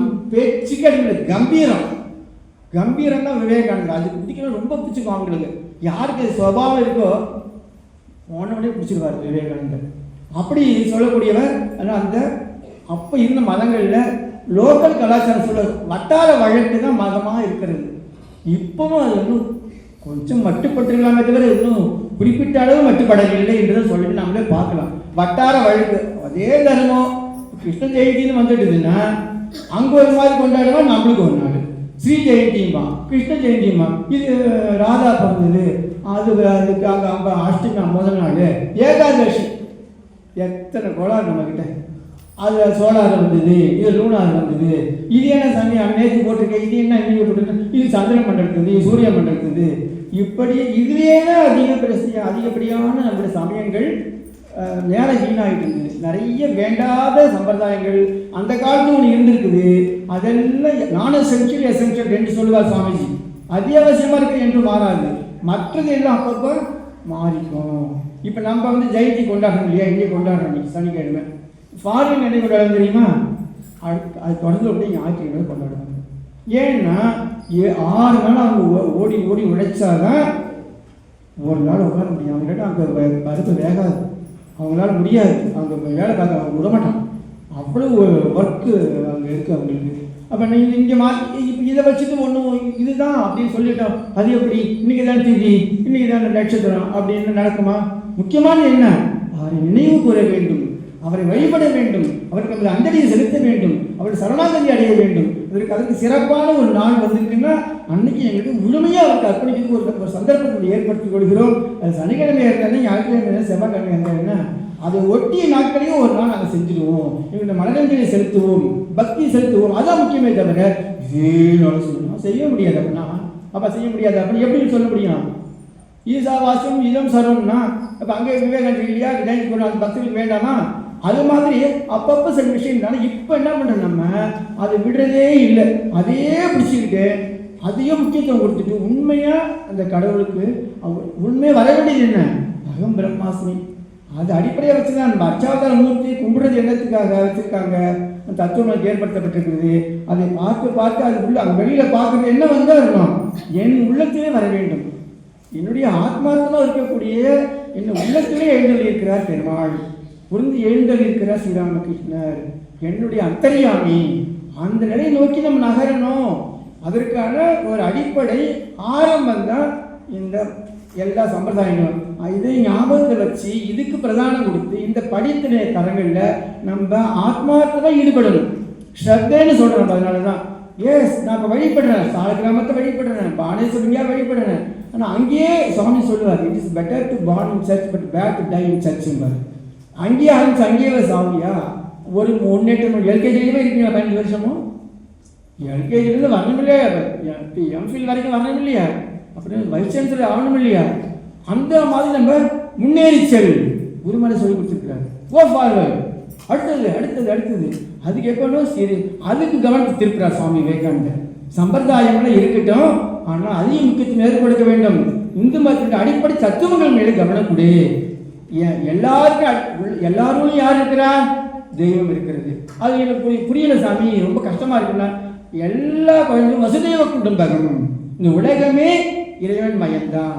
எல்லா மனிதர்களும் இறைவனுடைய குழந்தைகள். அது வச்சுக்க முடியாத நம்மளால அந்த பாதிச்சுதான் அவனை இப்போ நம்ம சிலையில பார்க்குறோம். முருகனை பார்க்குறோன்னா முருகன் சிலையை பார்க்குறோம். முருகன் எங்கே அப்படியே காட்சி கொடுத்துருக்கிறாரா காரணத்தோட நம்ம என்ன பண்ணுறோம்? பாவனை தானே, அதை நம்ம கற்பிச்சு தானே எடுத்துக்கிறோம். அதை முருகன் அதை பார்த்து தான் நம்ம செய்கிறோம். அப்போது இத்தனை மக்கள், நம்ம ஊர் மக்கள், நம்ம வீட்டு நம்ம அப்பா அம்மா முதல்ல எடுத்துக்கலாமே. அன்னைக்கு தான் முன்னாடி தெய்வம்னா அது நம்மளுக்கு வந்துருக்குதா? அதுவே இப்போ ஆடி காற்றுல அம்மி பறக்கிற மாதிரி பறந்துட்டு இருக்குது. அப்போ ஆனால் சாமி சொல்கிறது என்னன்னா, எல்லாத்துலேயும் தெய்வங்கள் இருக்கிறதுனால அவங்களையும் இங்கே எங்கேயும் தெய்வம், நானும் கடவுளுடைய குழந்தை, அவனும் கடவுளுடைய குழந்தை. வேறுபாடு இருந்தால் கூட ஒரு புள்ளி நம்ம எல்லாரும் இறைவனுடைய குழந்தை, அப்பா அம்மா எல்லாரும் ஒன்று தான் கிடைச்ச ஒற்றுமை இருக்கிறது. நான் தனித்தனியாக இருக்கனால வேற்றுமை, வேற்றுமையில் ஒற்றுமை, யூனிட்டி இன் டைவர்சிட்டி. ஒரே சக்தி கரண்ட், ஒரு கரண்ட்டுனா ஃபேனாகவும் மைக்காகவும் லைட்டாகவும் இருக்குது. மூலம் என்ன? மின்சாரம். அதுதான் உண்மை. அதான் ஆன்ம சக்தி.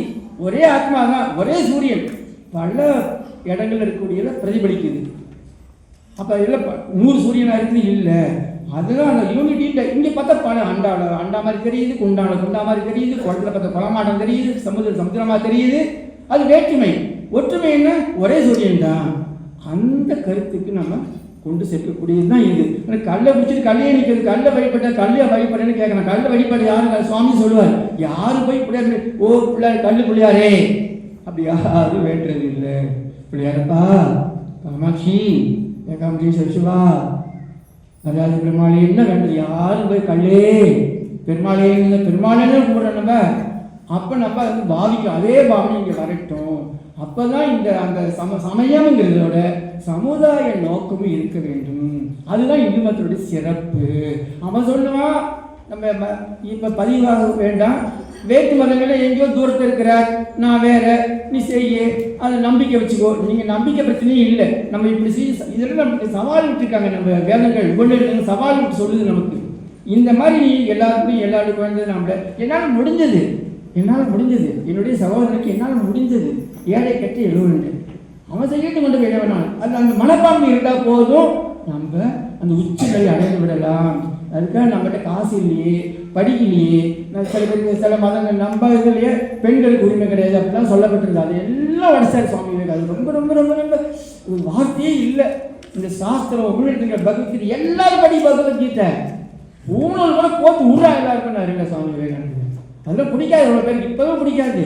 நம்மளால கொஞ்சம் திரஸ்காரமாக பார்த்துட்டு இருப்பான். அவதாரத்தில் யார் நிறுத்த முடியும்? யார் இவன் திரஸ்காரம்னு அவன் திரஸ்காரம் பண்ண அவன் திரஸ்காரம் ஆகிடுவான். எதுக்கு சொல்றாரு அவரு? இதெல்லாம் நம்மளை வேற்றுமைப்படுத்துதேப்பா.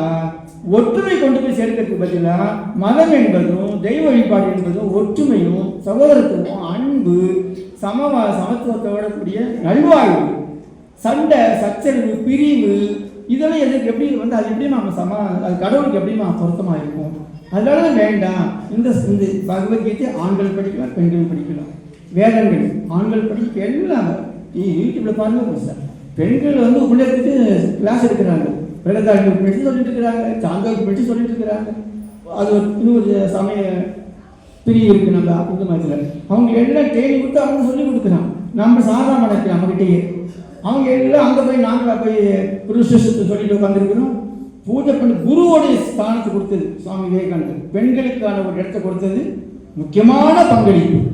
யாரும் துணிச்சு இன்னும் ஒரு உலகளாவிய ஒரு மதம் இருக்கு இல்லையா, அதில் பெண்களுக்கு அந்த உரிமை கிடையாது, குருஸ்தானுக்கு உரிமை கிடையாது. இங்கே நம்ம இந்து மதத்தில் கூட எத்தனையோ மடங்கள் இருக்கின்றன. அங்கே பெண்கள் போய் வீடாதி ஆயிட முடியுமா? நம்ம சுவாமி விவேகானந்தர் ஒட்டச்ச அதான் சிந்தனை ஓட்டம் சொன்ன பார்த்தீங்களா, அவர் ஏற்படுத்த முடியல.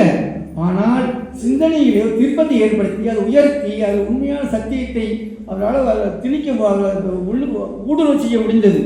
சிந்தனைய அரங்கத்திலே இந்த வைப்ரேஷனில் ஊடுருவ செய்ய முடிஞ்சது. அதனால தான் அவர் மகாசமாதிக்கு பிறகு ஐ ஆம் with you, if I am gone my spirit will work with you.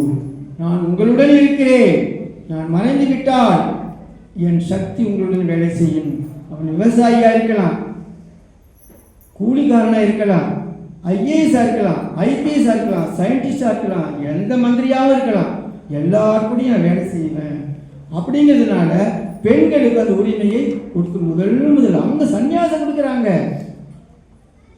இது இன்னும் கூட இது பிரபலப்படுத்தப்படலை. ஆனால் அவர் மறைந்த பிறகு எத்தனையோ வருடங்கள் கழித்து அதுவும் நம்ம மனசுல கூட பயங்கரமான சர்ச்சைக்கு மத்தியில் மெஜாரிட்டியில் பாஸ் பண்ண வச்சது அவர் அந்த ரெசல்யூஷனை அதை ஏற்படுத்த வச்சது சுவாமிஜியுடைய அந்த சனாதன தர்மத்தினுடைய அந்த அடிப்படையான இன்னேட் ஸ்ட்ரென்த் சத்தியம் அது புஷ் பண்ணி அவங்கள வச்சது.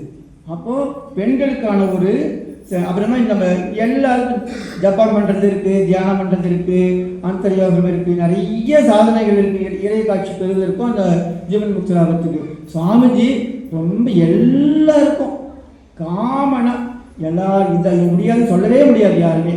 அவங்க எல்லாருக்குமே சேவை தர்மம் என்பதை ஏற்படுத்தி சேவை செய்வதன் மூலமாக ஏழை எளிய மக்களுக்கு நம்மால் என்றது எல்லோருக்கும் என்ன சொல்கிறதுக்கு அந்த யாருக்கு என்னென்ன முடியுமோ அவங்க அதனால் அந்த புல்லு கொடுக்க மாட்டுக்கு புல்லு கொடுக்கணுமா கொடு, குடிச்சிக்கணுமா அது கொடு, ஏழைப்பாடி சாப்பாடு போடணுமா போடு, படிப்பு சொல்லி கொடுக்கணும் சொல்லி கொடு. ஏதோ ஒன்று யாவருக்குமாம் எல்லோருக்குமாம் இறைவருக்கு ஒரு பச்சிலை, யாவருக்குமாம் இறைவருக்கு ஒரு பச்சிலை, யாவருக்குமாம் பசுக்கு ஒரு வாயுரை, யாவருக்குமாம் பதற்கு ஒரு வாயுரை, யாவருக்குமாம் பிறருக்கு ஒரு இன்னுரை தானே. தானம் பண்ணு, தர்மம் பண்ணு, கோஷாலை நடத்து, அது என்னென்ன அப்படி எல்லாம் பண்ணீங்க சாமி. இதெல்லாம் சான்ஸ் கிடையாது. நான் எச்சுக்கையால காக்கா ஓட்ட பாட்டு கிடையாது. உனக்கு கிடையாது. நீ no please exclusive all inclusive religion Sanatana தர்மம். அதுக்கு விவேகானந்தர் முத்திரை போட்ட பிறகு எதுவும் இல்லையா, ஆறுதலாக ஒரு வார்த்தை சொல்ல மட்டும் வந்துட்டு சாமிஜி பரவாயில்ல சாமிஜி அவங்களாம் இருந்தாங்க பண்ணினாங்க ரொம்ப நல்லா பண்ணியிருக்காங்க, நீ இன்னும் கொஞ்சம் நல்லா பண்ணுறீங்களே. அவங்களுக்கு எவ்வளோ பெரிய டானிக் தெரியுமா, எவ்வளோ பெரிய டானிக் தெரியுமா. ஒரு பையன் படிச்சுட்டு இருக்கிறான், மார்க் சாமி பேசிட்டு சொல்லுவார், நீ 28 மார்க் எடுத்துருந்தீங்கன்னா ஒன்றும் பயப்படாத நான் சொல்லுவேன். அவர் சொன்னார், நான் இன்னும் 2 மார்க்கு நீ பிரயத்தனை பண்ணு, முயற்சி பண்ணு, 30க்கு போடா, 30 எடுத்த பிறகு இன்னொரு 4 மார்க்கு படிச்சுட்டு 34க்கு போடா. அது நமக்கு இது என்ன அப்படின்னு நினைக்கும். ஆனால் அவனை பொறுத்த வரைக்கும் அந்த குரூப்பில் இருக்கிறவங்க எவ்வளோ பெரிய டானிக் அது. ஓ சாமி சைட் ஓகே, ஏன்னா 30 எடுத்து 28 மார்க் எடுத்துமா 50 80 எடுத்து பார்த்துட்டு அப்படியே ஸ்டன் ஆகி விட்டுடுவான், ஃபங்க் ஆகிடுவான். ஆனால் இங்கே என்ன பண்ணிட்டாரு சொல்கிறாரு, அடுத்து கொஞ்சம் கொஞ்சமாக முன்னுக்கு போகும். அதனால் இங்கே நீ ஒரு அடுத்த ஆளுக்கு ஒரு ஆறுதல், இந்த ஒரு ஓல்டேஜ் ஹோம் இங்கே இருக்குது. அதே மாதிரி ஏழை எளிய மக்கள் நாங்கள் போய் கொடுக்குறோம்னா இது என்ன அவங்க ஒரு பீத்தலை. ஆனால் ஒரு உலகளாவிய ஆன்மீக மையத்தினுடைய ஒரே ஒரு ஆளாவது நம்ம தெருவில் கால் வச்சுருக்காங்கடா. அதுக்கு அந்த சக்தி அவங்களுக்கு வரக்கூடிய அது ஒரு ஏன் நாம் போகல, நாங்கள் 3 பேருடைய பிரதிநிதியாக போகிறோம். நான் ஒரு ஜுஜுபிக்கே விழுந்து அதுதான் சொல்றதே லாயக்கு இல்லாதது. ஆனால் நாங்கள் அவருடைய பரமசிவன் கைக்கூடிய பாம்பு போறச்சு பொருள் இல்லை, சாமி இருக்கிறார் அவங்களுக்கு சாமி நம்பாளுங்களே சாமின்னு சொல்ல வராது. பாதி பேருக்கு சாமியம்மா தமிழ்நாட்டில் சரி போய் சாமியாக இருப்பான். அவங்க என்ன பண்ணாங்க பாவம், ஒரு நாள் ஒருத்தர் நாங்கள் போன எந்த காலனிலையும் கூட சாமி நீங்கள் தான் யாருமே வந்துரு சாமி, யாருமே வந்துரு சாமி, யாருமே ஒரே ராமாயணம் தான், ஒரே மகாமந்திரம் தான், ஒருத்தரும் வந்துரு சாமி, ஒருத்தரும் வந்துரு சாமி. அட்லீஸ்ட் நம்ம தான் போகல, வேற ஏதோ ஒரு ஆர்கனைசேஷன் ஏதோ ஒரு லயன்ஸ் கிளப் என்ன சொல்கிறீங்களா அதெல்லாம் இருக்கு அந்த மாதிரி யாரும். ஆனால் அதுக்கு தானே வந்து சொல்கிறாரு யார் இருக்கா கதறாரு. ஏன்னா அது மினிமம் திங்ஸ் நம்மளால அவங்க யாரோட வாக்கியும் நம்ம அரசாங்கமே அப்படி அடையாளப்படுறோம். ஆனாலும் நம்ம வீண் போகாது. சுவாமி சொல்லியிருக்கிறார், இந்த உலகத்தில் தானம் பண்ணுறியா அது உலகத்தை மாற்றாது. இது எப்படி நாய்வாள் மாதிரி, நாய்வாள் நிமிக்கிற மாதிரி, நாய்வாளில் நிமித்து பாருங்க நிமிக்கிறீங்க. நான் என்ன சொல்றாரு அவரு, நாய்வாள் நிமிக்கிறதுனால நாய்வாள் நிமிராதுரா, அந்த ப்ராசஸில் நீ நிமிந்துருவ. அவனுக்கு தர்மம் பண்ணி அவனை போய் அவன் மேலே அன்பு காட்ட பரிவு காட்ட நீ இறைவனுடைய அன்புக்கும் பரிவுக்கும் பாத்திரமாவாய். உன்னை எங்க உட்கார வச்சுப்பாரு, தன்னுடைய அருகாமையில் அமர்த்திக் கொள்வார். காரைக்கால் அம்மையார் மாதிரி மாணிக்க வாசகர் மாதிரி ஆடவும் பாடவும் நம்ம பக்கத்தில் வச்சுக்கிட்டு அவர் எழுந்தருளிச்சு நம்ம எழுந்தருளி செய்வார். எல்லாரும் சாத்தியம் யாவருக்குமா பிறர்க்கொரு இன்னுரை தானே. காசு வேண்டாம், பணம் வேண்டாம், பதவி வேண்டாம், அந்த பாண்டித்யம் வேண்டாம். இப்போ கீதா உபதேசம், கீதா சாரம் என்ன, ஆன்லைன் கிளாஸ், ஆஃப்லைன் கிளாஸ் எதுவுமே வேண்டாம். ஓமும் சொல்ல வேண்டாம். நீங்கள் போய் எப்படி இருக்கிறீங்கம்மா, நீங்களாம் எப்படிம்மா போயிட்டு இருக்க லைஃபு அப்படின்னு கேட்டால் ஒரு பேட்டையில் போய் அம்மா வந்திருக்காங்களே, ஐயோ தம்பி ஏற்றிருப்பாங்க, பத்திரிக்கை கொடுக்க போயிருக்காங்க பையன், இல்லை ஒரு வீடியோ படம், அந்த ஒரு அம்மா எப்படி கண்ணத்தை பிடிச்சி முச்சம் கொடுக்குறாங்க. அவன் யாருக்கும் இல்லையா, என்ன அங்கே வேலை செய்யுது இந்த அன்பு. ஐயோ யார்கிட்ட வந்து நம்மளை கூட வந்துருக்குதே, சாதாரண விஷயமா. ஒரு ஆள் காட்டுங்க, ஒரு ஆள் காட்டுங்க சாமி அப்படி பண்ண சொல்லுங்க. நான் எப்போ அப்புறம் கூட சொல்லுங்க. Nothing doing. அது ராமகிருஷ்ணர், அந்த வழி விவேகானந்தர். அன்பு அன்பு. விவேகானந்தர் என்ன மட்டும் இல்லை, அன்பு, பரிவு. பரிவு யார் மேல? பரதேசி மேல பரிவு, பாமர மக்கள் மேல பரிவு, ஏழைப்பாடு மேல பரிவு, உரிமை மறுக்கப்பட்ட பெண்கள் மீது பரிவு, பெண்கள் கல்வி, பெண் கல்வி, பெண் முன்னேற்றம், பெண் முன்னேற்றம் என்று கதறினார், பதினார். விளைவு என்ன? இன்னைக்கு எங்கெங்கும் பெண்கள், எதிலும் பெண்கள், எல்லாரும். இன்னைக்கு இந்தியாவின் முதல் குடிமகள் யார்? ஒரு பெண்மணி. ஒரு பெண்மணி. இந்தியாவுடைய மிகப்பெரிய ஒரு பதவி, மிகப்பெரிய ஒரு பொறுப்பு. இந்திய அரசாங்கத்துக்கு மிகப்பெரிய ஒரு பொறுப்புல ஒண்ணு, 3 தூண் என்ன? உள்துறை அமைச்சரும், பிரதம மந்திரி, நிதி அமைச்சர். நிதி எத்தனை கோடி கோடி கோடி திட்டம் வகுக்கணும், அது பரிமாறணும், பகிர்ந்து கொடுக்கணும், குற்றச்சாட்டுக்கு பதில் சொல்லணும், எத்தனை இருக்குது. யாரு கண்டில் பண்றது? பெண். யாருடைய ஒரு அந்த ஒரு சங்கல்பம் யாரு? முதல்ல அப்புறம் 1000 பேர் வந்தான். அந்த 1000 பேருக்கு முதல் பிள்ளையார் சொல்லி போட்டது சுவாமி விவேகானந்தர். அதற்காக நாம் அவருக்கு நன்றி கடன்பட்டிருக்கிறோம். நாம் நன்றி கடன் எதிர்பார்க்கல, அவர் எதிர்பார்க்கவில்லை. மேகத்தால் மழை பொழியும், மேகத்திற்கு லாபம் என்ன? மேகம் மழை பொழிஞ்சு உட்காந்து வெயிட் பண்ணுதா? ஆஹா நல்ல மழை, மேகமே நல்லா இல்லை சொல்லுவோமா? சொல்லவும் மாட்டோம். அது கேரே தள்ளி போயிட்டே இருக்கு. அது மாதிரி இந்த மகான்கள் இப்படி எந்த துறையில வேணும் நம்மளுக்கு, அதெல்லாம் நம்மளுக்கு சொல்லிக் கொடுக்குறார். இந்த சேவை தர்மத்தை கொடுத்ததுனால எல்லாருக்குமே முக்திக்கு எல்லாமே தர்மம் பண்ண கண்டிப்பாக முடியாது. தியானம் பேச்சுக்கு இடம் இல்லை. சோகால்டு மெடிடேஷன் தான் பண்ண முடியும். மெடிடேஷன் பண்ணுறது லாஸ்ட் வேர்டு. அதெல்லாம் அஷ்டாங்க வருது, தியானம் எப்போ வருது? கடைசியாக வருது, 8வது வருது. அப்போ எவ்வளோ கஷ்டம் இருக்குது அதெல்லாம். அதனால அர்ச்சனை பண்ணுறது, கோயில் முத்தத்தில் காவேரி முழுக மாட்டான் மூதேவின்னு ஒரு பழமொழி சொல்லுவாங்க எங்கள் மாவட்டத்தில். அந்த மாதிரி அதுவும் சாத்தியம் இல்லை. நேற்று நீங்கள் வந்து நான் யாராவது சாமி எத்தனை அடி கோயில் காமாட்சி கோயில் நான் எப்போ பண்ணி மாறிச்சு இந்த லட்சம் நம்மளுக்கு. அப்போ இது எங்கே பண்ணுறது? ஆனால் வர்றவங்கள்ட்ட வாங்க, எப்படி இருக்கீங்க, என்ன வேணும், என்னால் முடியும், முடியாது. எல்லாருக்கும் முடியும் செய்ய மாட்டோம். முடியாதுங்கிறது முடியல. இதமான வார்த்தை யாவருக்குமா பிறர்க்கொரு இன்னொரு நாடு. ஆஸ்பத்திரிக்கு போகிறோம், வேட்டைக்கு போகிறோம், வெளியிட்டு போகிறோம், பள்ளிக்கூடத்துக்கு போகிறோம், உட்காந்து இவ்வளோ பேருக்கு அந்த இதை பார்த்துட்டு சொல்கிறாங்க. நாங்கள் காம்படிஷன் நடத்துறது நிறைய வாட்ஸ்அப்பில், சாமி பெரிய வேலை பெரிய வேலை பெரிய வேலை. அந்த பசங்களுக்கெல்லாம் என்ன உற்சாகம், அவனுக்கு உள்ளே இருக்கிறது வெளியில் கொண்டு எல்லாருக்கும் படைப்பாற்றல் இருக்கிறது. ஓவியம் வரையறதுல, எஸ்ஏ காம்படிஷனில், பேச்சு போட்டியில், அது பெரிய விஷயம் ஒன்றும் கிடையாது. இருந்தாலும் அவங்களுக்கு அந்த சமயத்தில் அந்த ஒரு சூழ்நிலையில் அந்த ஸ்டேஜில் அது எத்தனை பேர் இருக்கானோ, எத்தனை கலெக்டர் இருக்கிறானோ, எத்தனை பேச்சாளர் பின்னால் இருக்கிறாங்களோ, எவ்வளோ அகில உலக போராட்டம் அவங்களுக்கு ஒரு செக்கு செல்ஃப் செக் அவங்களுக்கு அதை பார்த்துட்டு அவங்களுக்கு அந்த உள்ளே இருக்கிறது வெளியில் வரும், ஒரு தன்னம்பிக்கை பிறக்கும். அப்படி அதை சொல்கிறார். அப்போ சுவாமி விவேகானந்தர் இன்னொரு நம்ம பார்த்த உடனே வந்து பரந்த மனசு, எல்லாரையும் பறந்து விரிவடைவதே வாழ்க்கை. அது இல்லத்துக்களே எல்லாம் சனாதன தர்மனை எல்லாம் வச்சுட்டு கொண்டாடுறோம். என்ன சும்மா இந்த சக்கரை பொங்கலும் மாரிய மாதத்தில் பொங்கல் கேசரி பால் சாப்பிட்றதா? இல்லை. உலகத்தில் தியாகம் இல்லாமல் எதுவும் நடக்காது. ஐடி சான்ஸே கிடையாது. தியாகம்னா உடனே சாமியார் ஜடாமுடி, இல்லை ஜெயிலுக்கு போகணும், செக்கு எடுக்கணும், ஒரு புளியங்காலும் கிடையாது. புளியங்கா மாங்காலும் இருக்கட்டும், ஆனால் யாரும் தள்ளுபடி நம்ம சொன்னோம்ல, ஆல் இன்க்ளூசிவ் ரிலீஜியன் சனாதனம். யாவனு கடவுள் இல்லைன்னா உண்டு, நீ எங்கள் மகன் வேண்டாம். அப்போ இல்லை என்ன வருது, வளர்றான் பையன், எல்லாம் எனக்கு அம்மா பைக் வாங்கி கொடுக்குறான், சம்பளம் கொடுக்குறான். என்னம்மா நீங்கள் ஒரு வருஷம் போயிட்டு இன்னும் எனக்கு பைக் புதுசாக பைக்கை வாங்கி கொடுக்கலைங்கிறான். இல்லை எனக்கு எனக்கு எனக்கு எல்லாம் அது கூட வாங்கிட்டே இருக்கிறான். அப்புறமா அவனுக்கு ஒரு கட்டை கட்டி விடுறாங்க. கட்டை கட்டி விட்டா என்ன ஆகுது, கட்டை சேர்த்து சுத்தான். இப்போ எனக்கு வேணுன்னது சரி, எனக்கு பேண்ட்டு லேட்டஸ்ட்டாக வந்துருக்குன்னு என்னங்க நீங்கள் எனக்கு சரி நான் அடுத்த மாதம் எடுத்துக்கிறேன், நீ எடுத்துக்கோ மாதம். ஷேர் ஆச்சா? ஆச்சு. கட்டைக்கு மேலே ஒரு திண்டு வந்தது, குழந்தையாச்சு.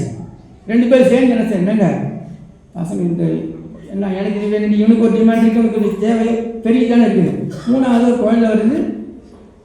இந்த வாட்டி பசங்கள் பார்த்துக்கலாங்க, அப்புறமா பார்த்துக்கலாங்க, குழந்தைக்கு பார்த்துக்கலாங்க பசங்க அப்படின்னு சொல்கிறாங்க. இப்படியா பெருகி பெருகி அப்புறமா மச்சான் வீட்டில் கல்யாணம், மாமியாருக்கு ஏதோ ஒன்று, அப்புறமா சகலபாடி என்னென்னமோ இருக்கு இல்லையா, அப்படியே விரிந்து விரிந்து விரிந்து ஷேரிங் ஷேரிங் ஷேரிங் ஷேரிங். அப்பா 80 வயசு 70 வயசில் ரிஷி பத்தினி ரிஷி அங்கே பாசி வாங்கிட்டு வா, மாமாத்துக்கு போ, தாத்தா வீட்டுக்கு போ, அங்கே பெரிய தக்கான போய் வாங்கிட்டு வா. ஏன் வாழ்ந்தவங்கடா அவங்கள 100 பிறகு கேட்டவங்க 80 பிறகு கேட்டவங்க என்ன சொல்கிறோம்ல, அது 80 வயசு ஆயிருக்கு, 80 கல்யாணம் ஆயிருக்கு, அவங்ககிட்ட போய் வாங்கிட்டு வா. என்னது இது, என்னது இது, இதுதான் சாதனம். இது அது வந்த பிறகு அவங்க வந்தாலும் இப்போ குஷி இல்லை அர்த்தம். ஓ வா வா வா வா வா ஓ வெளிநாடு போறியா, வெரி குட்மா, வெரி குட்பா, வெரி குட், நல்லபடியாக போயிட்டு பத்திரமா இருந்துக்க சொன்னால் அவங்க படிப்பு வந்து. ஏன் நீங்கள் படிப்படியாக நம்மளை அறியாமலே வளர்க்கிறோம், நம்மளை அறியாமலே தியாகியாக இருந்திருக்கிறோம், நம்ம அறியாமலே ரிஷியாகி இருக்கிறோம், ரிஷி பத்னியாகி இருக்கிறோம்.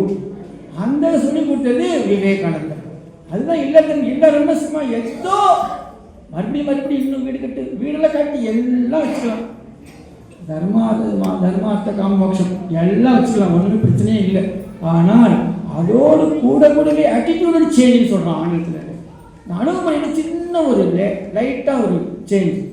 அப்போ வீடு கட்டினா கூப்பிடு, நல்ல வசதியான வீடு இருக்கா, பொங்கலுக்கு எல்லாரும் வாங்க, யாராவது பேச சொன்னார். லீவ் விட்டா எல்லாரும் கூப்பிடு, குடும்பத்தோடு வாங்க, முழாண்டு லீவ் விட்டு ஒரு வாரம் எங்கள் வீட்டில் வந்து இருங்க அப்படின்னு கூப்பிடு. வசதி உள்ளவங்க நான் சொல்கிறேன், வசதி இல்லாமல் வர வைக்கலாம். வசதி இருக்கிறவன் ஐஸ்கிரீம் வாங்கி கொடுத்தா நீ வந்து ஒரு டீ காஃபி போட்டு கொடுத்து ஒரு 10 நாள் வச்சு போயிடணும். அன்பு தானே முக்கியம், ஃபஸ்ட்டு முக்கியம் இல்லை. நீங்கள் வாங்கன்னு சொல்லு, வரலன்னு சொன்னால் நீங்கள் வரல நான் வந்துடுவேன்னு சொல்லு அப்படின்னா, நான் குடும்பத்தோட வந்துடுவாங்க. இப்போ நம்ம அவங்க வீட்டுக்கு போகிறது, அவங்க நம்ம வீட்டுக்கு வர்றது, இதுதானே ஆட்கள். இது இல்லைனா இது இல்லை தருமா, என்ன பிரச்சனை இல்லை இடத்துல ஏழையாக இருக்கட்டுங்க பரவாயில்லைங்க, ஏழையாகவே இருக்கலாம், ஒன்றும் பிரச்சனை இல்லை. எல்லாரும் கோடி சொன்னாலும் முடியாது, இருக்கிறதுல கொஞ்சம் குடிக்கிற கஞ்சில் குறைச்சி கொடுக்குறோம். அங்கே என்ன தேவைப்படுதுங்க, அன்பும் பகிர்வும் தான் தேவைப்படுது. அப்போ இது எல்லாமே சொல்கிறார் விவேகானந்தர். இதுதான் நம்ம இந்தியாவுடைய தனிச்சிறப்பு. இது ஒன்று தான் நம்மளுக்கு. அப்புறம் சுவாமிஜிக்கு வந்து ஒரு பெரிய நம்ம சொன்னோம்ல, வாய்ப்பே கிடையாதுங்க. கடல் கடந்த சாமியாருக்கு என்ன போச்சு, சாமியார் என்ன ஆகிட்டாரு, சாமி காலத்தில் 1897 900 கடல் கடந்த சாமியாருக்க தீட்டு சாதனம் சனாதனம், இது ஒரு பக்கம் தீட்டு. ஆனால் சாமி ஓகே நான் தீட்டாக இருப்போம். ஏன் மக்கள் பாரத நாடு எனக்கு தண்ணியே படிக்கும். அதனால தான் எத்திராஜருங்க அவருக்கு தெரியுதுங்க, நான் போயிட்டேன்னே தொடமாட்டேன், தீண்டாமையை பண்ணிடுவான், தீட்டு பண்ணிடுவான் தெரியும். காவு கொடுத்துக்கிறாரு, தண்ணியே பலி கொடுத்தார், தன்னை உச்சகட்ட வாழ்க்கையை பலி கொடுத்தார். நம்ம சின்ன கீழே துணியை போட மனசு வர மாட்டேங்குது, அதை போட்டு பாத்திரம் வாங்கிடுறோம். வாழ்க்கையே கொடுத்தாருங்களே எத்திராஜர் தியாகராஜர் வாழ்க்கை கொடுத்தார். வந்தாரு, எங்க விட மாட்டேன்ட்டான். ராமகிருஷ்ணர் இருக்கிறார் தட்சிணேஸ்வரத்துல, நரேன் வரலைன்னா அவருக்கு ரொம்ப சங்கடம் ஆயிடுது. தேடி வீட்டுக்கு ஓடுறார், உட்கார்ந்து இருக்கிறார் அறையில. விவேகானந்த பத்தி தப்பா பேசினா அவன் ஏன் போன பிறகு கங்கை தேடி அப்படிங்கிற விவேகானந்த அவதூறாக ஏதாவது தப்பா சொன்னான்னா அவன் போன பிறகு தீட்டுல அந்த அசுத்தம் ஆயிடுச்சுடா, தொடராது. ஏன் நெருப்பு நெருப்பு விவேகானந்தர். அப்படி தொட்டு கொடுத்தார், பார்த்து கொடுத்தார், சொல்லி கொடுத்தார். அது எல்லாம் நீ நடந்ததுங்க தட்சிணேஸ்வர காளி கோயில்ல. ஆனால் போயிட்டு வந்து நம்மளுக்கு பிச்சை போட்டாங்க. குப்பை குப்பை திட்டினா நம்மள வந்தவன் அந்த நாட்டுக்காரன், அந்த மதத்துக்காரன். அப்பயும் ஆமா ஆமான்ட்டு இருந்தான் இவன். அத்தனை புறந்தளி. ஒரு வெக்கமா இல்லையாடா அவனுக்கு? இப்படியாப்பட்ட ஒரு உன்னத மதத்தை வச்சுக்கிட்டு அவனை போய் பிச்சை கட்டி அவன் கை குட்டி நிற்கிது. வெக்கமா இல்லை அவனுக்கு? துப்புனாரு. கொடியை நாட்டி நிலைநாட்டி அவன் எல்லாம் கும்பிட்டு போடுறான், நீ உள்ள வராதுங்கிறான். எப்படி விஷயம் அப்படி? அப்போ எவ்வளோ வந்துக்கணும். அதனால தான் விவேகானந்தர் எத்திராஜர் ஒவ்வொரு எழுத்துக்கும் தியாகம். அதெல்லாம் சொல்றார். எப்படி இருந்திருக்காரு அங்கதான் அவன் சொன்னான். வெளிநாட்டில், சொந்த நாட்டில், சொந்த ஊரில் எங்க அந்த எல்லாம் கிடைச்சதோ அந்த ஒரு தேவஸ்தானத்தில் அப்படி சொன்னா எப்படி இருந்திருக்கும்? ஆனால் சத்தியம் சத்தியமே வெல்லும், மாயமே வெல்லும், சத்தியமேவ ஜெயத்தை. இன்னைக்கு என்ன நான் பலமாக சொல்லியிருக்கோம். தட்சிணேஸ்வர காளி கோயிலுக்கு, பௌத்தானி காளி கோயிலுக்கு போனோம்னா அங்கே வந்து ஃபஸ்ட்டு சுவாமி தான் நம்மளை வரவேற்பார். 6 சர்டிஃபிகேட். ஆனால் அதே கல்கத்தாவில் காளி கோயில் சுவாமி போறாரு. கல்கத்தா காளி, அந்த காளி அங்கே வரவேற்கிறாங்க, சுற்றி வர்றாங்க. சுவாமிஜி அவருக்கு ஏதோ வேண்டி இருக்கிறார். அவங்க அம்மா அந்த காலத்தில் நோய் வந்தான்ட்டு அப்புறமா ரொம்ப கஷ்டப்படுறாரு, நோய்வாய்ப்பட்டிருக்கிறார். அந்த சமயத்தில் இவர் அம்மா சொல்கிறாங்க, அப்பா நான் வேண்டிட்டேன் அந்த பிள்ளை, நீ வந்து நிறைவேற்றாமல் போயிட்டு அதனால அப்படி இருக்குண்டான்னு போய் கங்கையில என்னங்க அவர் சிவகாரிமா தெரியுது அவருக்கு உள்ளங்கையில் இருக்குது, தப்புன்னு அப்படி கிளம்பிடுவாரு. அப்படி இருந்தாலுமே அதான் மதத்தை மதிச்சாங்க. எல்லாம் குப்பை, இந்த மாதிரி குப்பை மூட நம்பிக்கை அப்படிலாம் சொல்லணும். எது வேண்டாமல் தள்ளு, எது காலத்தை இருந்தாலும் மாற்றிக்க, அடிப்படையை மாற்றாங்க. அப்போ அவன் குளிச்சுட்டு வந்து அம்மாவுக்காக தாய் சொல்லி தட்டாதேன்னு குளிச்சுட்டு அந்த ஈர துணியோடையே சுற்றி வர பிரதட்சிணை வர காளி கோயில், கல்கத்தா காளி கோயில். அப்போ அங்கே விட்டுட்டாங்க, இங்கே தான் விடல. சரி அதையும் பார்த்தா நீ தட்ஸ் ஓகே நல்லது, வெளியே கூப்பிட்டு வந்துட்டார். இப்படியாக இன்னும் நிறைய பேசிகிட்டே போகலாம். நம்மளுக்கு எந்த விதத்தில் பார்த்தாலும் நம்ம இந்த ஜென்மம் பத்தாது. எடுக்கிற ஜென்மங்களெல்லாம் நம்ம இந்த இந்தியாவில் பிறந்தோம் என்று சொன்னால் வெளிநாட்டுக்காரங்களும் சரி அவன் விட்டுடுவான். அவனுக்கு தெரிஞ்சிடும் நல்லது எப்போது ஏற்றுக்கிறான். நம்ம தான் விதண்டவாதம் பேசி நம்ம அப்படியே ஒரு புயுக்தியாகவும் நினச்சி இது பாகுபாடு பார்த்துட்டு இருக்கோம். ஆனால் நம்ம செய்யாமல் நம்மளாம் ஆசீர்வதிக்கப்பட்டிருக்கோம். நம்மளாம் இங்கே வந்திருக்கோம் அப்படின்னு சொன்னால் அவனெல்லாம் நம்ம கால் பண்ணிட்டு அவங்களுடைய இச்சை இல்லாமல், அவருடைய அன்பு இல்லாமல், அவன் வான்னு கூப்பிடாம நம்ம வரல. இங்கே வந்திருக்கிற அத்தனை பேருக்கும் எல்லா இடையூறுகளும் துன்பங்களும் விலகும், தடைகள் வராமல் இருக்காது, துன்பங்கள் வராமல் இருக்காது. அதற்கான சக்தி நமக்கு கொடுக்கப்படும், அதற்கான அருள் நம்மளை காப்பாற்றிக் கொண்டே இருக்கும். இது நிச்சயம், சர்வ நிச்சயம். நம்ம இப்போ இருக்கிறது எப்படி நிச்சயமோ அதே மாதிரி நிச்சயம் அருள் நமக்கு எல்லாருக்கும் பாதுகாப்பாக இருக்கும். புது சக்திகள் வரும், புது முயற்சிகள் எடுக்கும்.